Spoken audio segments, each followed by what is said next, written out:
Happy New Year po. Ano pong pangalan ninyo? Bet, Sir DJ. Ma'am Beth, saan po kayo ngayon? Dito po ako sa Hong Kong. Aha, may gusto po kayong batiin? Gusto niyo pong magpa-line up? Ano maipaglingkod ko sa'yo? Wala. Pa-line up lang. Magpapa-line up ka? Ilang taon ka na ngayon? Magpa-43 ngayong 20. Okay, sige. So anong naman pong hanap mo sa isang lalaki? Wala, basta mabait. Basta Mabait mabait. lang. Tapos, Tapos? syempre, tulungan. Oo. Kasi ano po kayo, status nyo ngayon? May mga anak po kayo? Single mom? Meron, Sir DJ. Isa. Ilang taon na yung anak mo? 12. Mag-graduate ng grade 6 ngayong March. Kaya uwi ako ngayong March. Ayun. So, gusto nyo rin po sana makahanap. Yung mahanap mo, yung dito sa Pilipinas. No?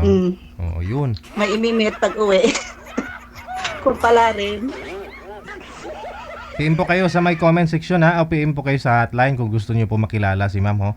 Ilang taon nga po ulit ma'am?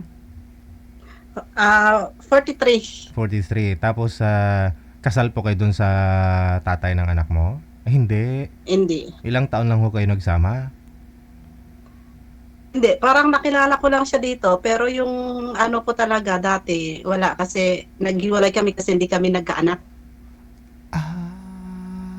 May Ayun, 3 years din kami, kaso wala. may asawa po talaga kayo na dalawang Wala, parang live-in din. Dalawang taon kayo nagsama. 2004 hanggang 6. Okay. Tapos hindi kayo nagkaanak sa kanya, tapos pumunta ka dyan sa Hong Kong. Hindi, nag-stay muna ako sa Manila, nagtrabaho muna ako sa Manila, tapos 2011 ako pumunta dito. Pero may communication pa rin kami. Kami pa rin. Tapos, ayun, may nakilala siya hanggang sa wala na. 2007 yung huli naming pagkikita. Okay. So, tapos may nakilala din po kayo dyan sa Hong Kong. Siya po yung tatay ng anak mo. Pinoy. Pinoy din. Pinoy din. Pero, bakit naghiwalay kayong dalawa? May anak na po kayo. Wala, basta parang lang dito. Pling-pling. Ting-ting lang. May asawa no? Walay daw, sabi. Yun lang. Hiwalay daw. So yun na nga po, no. Pero yung usapan ninyo may closure kayong dalawa dahil nga po may anak kayo? May usapan po kayo tungkol sa anak ninyo? Wala na. So biglang naglaho na lang ganun. Pero nung umuwi ako, nagsusuporta naman hanggang sa 6 months yung anak ko. So, tapos ngayon wala na. Diyan po talaga pala, made in Hong Kong pala yung anak mo. Yeah. Tapos, made in Hong Kong. nung lumaki na tiyan mo, umuwi ka dito para mga anak. Tapos bigla na ho siyang hindi nagparamdam nung after ng ano po? Hindi, nanganak muna ako. Tapos noon, 6 months na yung anak ko, yun yung huli na. Hindi na nagsuporta naman siya. Hindi na nagpaparamdam. Hindi siya tumayo bilang tatay sa anak ninyo. Hindi. Pero nagsuporta siya ng 6 months. 6 months 6 months lang. Okay. Ngayon po, gusto mo yung maranasan mo rin siguro yung makasal. Ganun. Pero ewan ko, kasi sabi ng mga hula, hindi ko daw maranasan ng ikasal. Nagpahula po kayo saan? Nagpahula ako. Saan po? Sa sa online. Sa Tapos online. isasend mo yung palad mo. Pinicturan mo yung palad. Tapos binasa niya. Alam mo dyan sa Quiapo, kada punta ko sa Quiapo, pag pumunta ako ng simbahan, galing po ng simbahan yung mga, kahit lalaki, babae, paglabas nila, di ba marami manghula dyan sa labas ng simbahan. Oo. Narinig ko talaga mag-abroad pala. Halos karamihan po ng mga mag-abroad dumadaan sa Quiapo tapos magpahula. Oo. Pero ikaw online na. Sa online na. Online na. Pero totoo naman yung nasa Quiapo. Di ko lang sure. Ang sabi,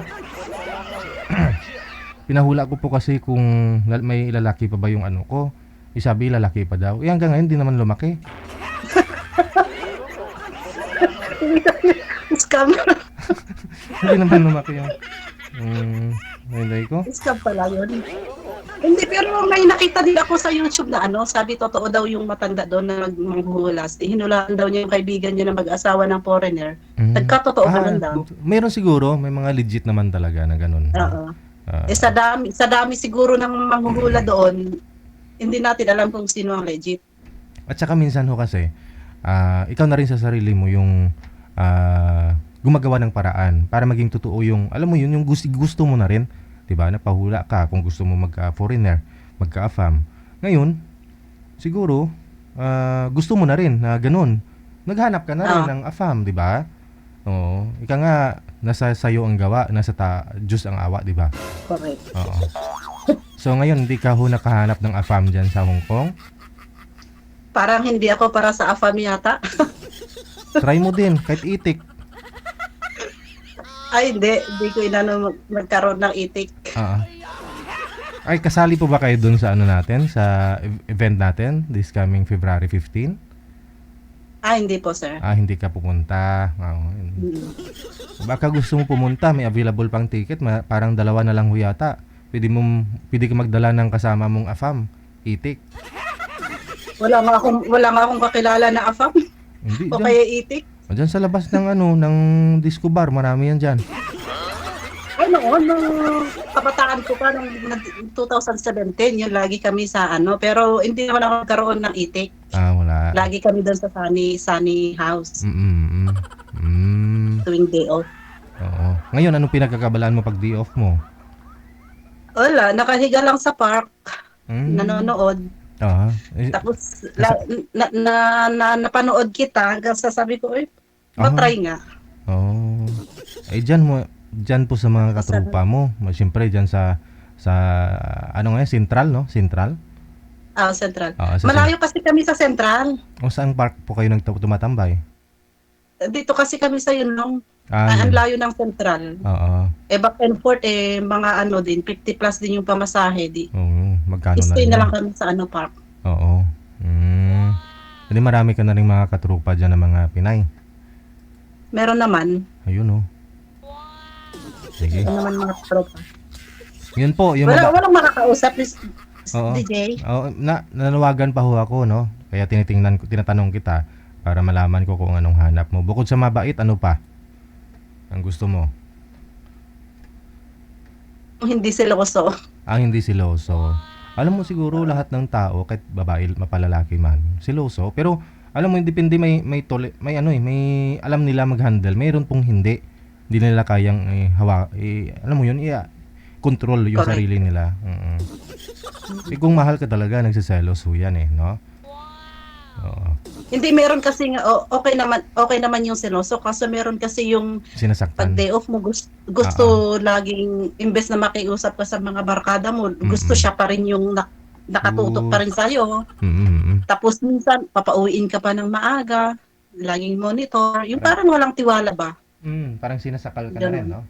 Sa mga, Oo. Na imbes na makikiusap ka sa mga barkada mo kasi isang beses ka lang mag-day off, gusto nandoon lagi kayong nag-uusap. Sige. Yan po yung hanap ni ma'am, ha? Yung gusto mo, yung prefer mo, yung dito sa Pilipinas, okay lang. Saan ka po ba Saan ka po ba dito sa Pilipinas? Sa kami? Kalinga. Kalinga pa. Okay. Ilang oras mo mula dito? 10 hours din, no? 10 hours. 10 hours papunta doon.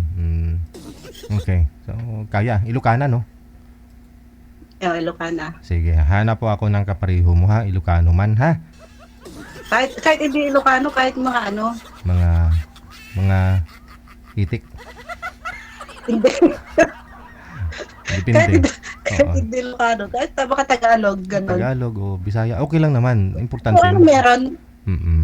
Sige. Importante magkasundo kayo, na? Sige. Hanap po ako. Diyan ka lang po, ma'am, ha? Okay, sir. Yeah.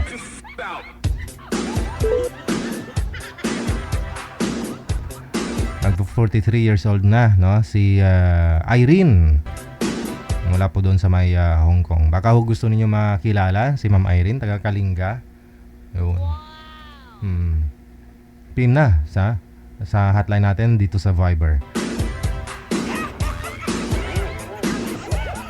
Tapos na yung New Year, so yung sunod nating aabangan yung Valentine's Day. O diba? Yun bang hindi ka nakakapaputok sa nung New Year? Hindi sa Valentine's Day.